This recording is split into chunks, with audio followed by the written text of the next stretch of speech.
نورپور گاؤں میں پپو نام کا لڑکا ایک فون چلانے کا کام کیا کرتا تھا اور انہی سے وہ اپنے گھر کا گزارا کرتا۔ اس گاؤں میں بہت سارے فون کی دکانیں ہونے کے باوجود بھی پپو یہی کام کرتا کیونکہ اسے اپنے فون سے بہت لگاؤ تھا۔ ایک بوڑھی عورت پپو کی دکان پر جاتی ہے اور کہتی ہے، بیٹا کیا یہ تم میرا خط میرے بیٹے تک پہنچا دو گے؟ میں نے بہت دفعہ اپنا خط پہنچانے کی کوشش کی، میرا خط واپس آ جاتا ہے۔ مجھے کسی انجان لڑکے نے تمہارا دکان کا پتہ بتایا اور اپنے بیٹے کا نمبر بتایا فون اور کہا کہ اس کے پاس چلے جاؤ۔ پپو بولتا ہے، چٹھی کی کیا بات ہے، میں تمہارے بیٹے سے فون پہ بات کروا دیتا ہوں۔ وہ بوڑھی عورت بولتی ہے، بڑی مہربانی ہوگی بیٹا تمہاری اگر تم بات کروا دو۔ پپو آگے سے بولتا ہے، مہربانی کی کیا بات ہے ماں جی، بس 1 روپے لگے گا کال کرنے کا۔ ماں جی بولتی ہے، میرے پاس صرف 1 ہی روپے ہے اور 1 روپے میں کیا بات کروں گی اپنے بیٹے سے۔ پپو نے اس بوڑھی عورت سے نمبر لیا اور نمبر لگایا اس کے بیٹے کو اور کھڑے ہو کر سائڈ پر باتیں سننے لگا، کیا باتیں ہو رہی ہیں۔ بوڑھی عورت اپنے بیٹے سے بات کر رہی ہوتی ہے کہ کیسے ہو تم نے کھانا ٹائم پر کھایا کہ نہیں اور تم کب واپس آؤ گے، اور اتنے میں ہی کال کٹ ہو جاتی ہے۔ پپو بولتا ہے، بہن جی آپ کا کال کٹ ہو چکا ہے، اگر آپ دوبارہ بات کرنے چاہتی ہیں تو اس میں پیسے ڈال دیجئے۔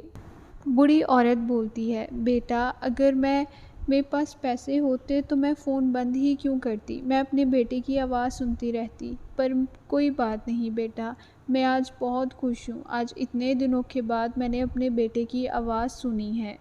پپو کو اس عورت پر ترس آ جاتا ہے اور کہتا ہے کہ تم اپنے بیٹے سے بات کر لو، میں تم سے 1 روپے بھی نہیں لوں گا، اور نمبر ملا کر دیتا ہے اور وہ بوڑھی عورت پھر سے اپنے بیٹے سے بات کرنے لگتی ہے۔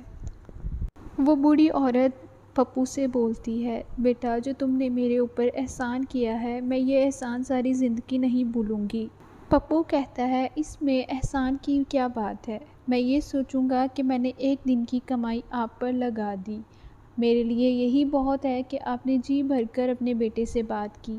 پپو اس عورت پہ احسان کر کے خوش ہوا ہی تھا کہ اس کی بیوی نے پیچھے سے اسے بات کرتے دیکھ لیا۔ پپو کی بیوی سختی سے بولی، ہاں کیوں نہیں، تم سب کچھ ان میں بانٹ دو، ہمیں کوئی ضرورت نہیں کسی چیز کی، ہمارے پاس جو چھوٹا سا کھیت ہے ہم اسی میں گزارا کر لیتے ہیں۔ پپو غصے سے اپنی بیوی کو بولتا ہے، ہاں تم جاؤ اپنا کام کرو اور مجھے اپنا کام کرنے دو۔ پپو اور اس کی بیوی کو بحث کرتے ہوئے دیکھ کر بوڑھی اماں کو اچھا نہیں لگا۔ بوڑھی اماں کہتی ہے، بیٹا یہ میرے پاس ایک پتل کا سکہ ہے، یہ لو، یہ تم اپنے فون میں ڈال لو، یہ پتل کا سکہ مجھے میرے دادا جی نے دیا تھا، بہت دیر سے میں نے سنبھال کر رکھا تھا، تم اپنی بیوی کے ساتھ خوش رہو، یہ لو۔ پپو وہ سکہ لے کر اس فون میں ڈالتا ہے، جیسے ہی وہ سکہ اس فون میں ڈالتا ہے فون میں سے بڑی روشنی سی آنے لگتی ہے اور وہ ویسے ہی فون سونے کا بن جاتا ہے۔ یہ دیکھ کر دونوں میاں بیوی حیران رہ جاتے ہیں۔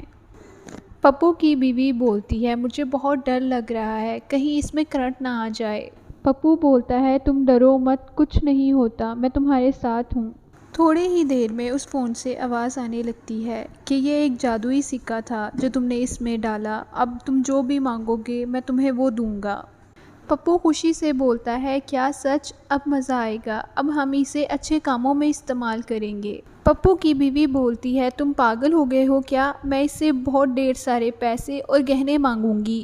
پپو کی بیوی اس ٹیلی فون کو کان میں لگا کر بولنے لگتی ہے، اے ٹیلی فون تو مجھے ڈھیر سارے گہنے اور زیورات دے دے۔